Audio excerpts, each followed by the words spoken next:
অবশেষে জানা গেল দিল্লিতে আন্দোলনরত শিক্ষার্থীদের উপর ছড়াগুলি চালানোর নির্দেশ দিয়েছিলেন কে। সরকারি নথি বলছে, দিল্লি পুলিশের এক ডেপুটি কমিশনারের সরাসরি নির্দেশেই বিক্ষোভকারীদের ছত্রভঙ্গ করতে গুলি চালিয়েছিল র্যাপিড অ্যাকশন ফোর্স RAF এর সদস্যরা। ভারতীয় সংবাদ মাধ্যম দি হিন্দুর প্রতিবেদনে বলা হয়েছে, ২০ জুলাই দিল্লির যন্তর-মন্তর ও আশেপাশের এলাকায় ককরোচ জনতা পার্টি CGPর আন্দোলনে এ ঘটনা ঘটে। বিক্ষোভকারীদের নিয়ন্ত্রণে RAF এর এক ডেপুটি কমান্ডেন্টকে দায়িত্ব দেওয়া হয়েছিল।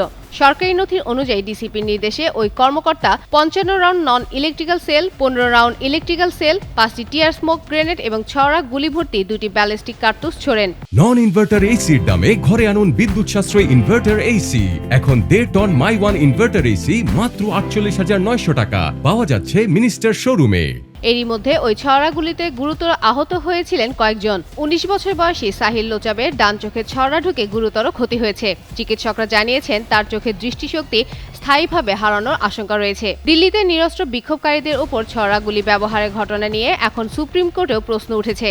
২৭ জুলাই এই ঘটনায় আহত ২ ব্যক্তি ও সাবেক গোয়েন্দা কর্মকর্তা জর্জ বর্ধন আজাদ আদালতেও দ্বারস্থ হন। আবেদনে বেসামরিক জনসমাগম ছত্রভঙ্গ করতে পেলেট বা ধাতব প্রজেক্টাইল ব্যবহারের নিষেধাজ্ঞা চাওয়া হয়েছে। পাশাপাশি আহতদের চিকিৎসা, পুনর্বাসন ও যথাযথ ক্ষতিপূরণের দাবিও জানানো হয়েছে।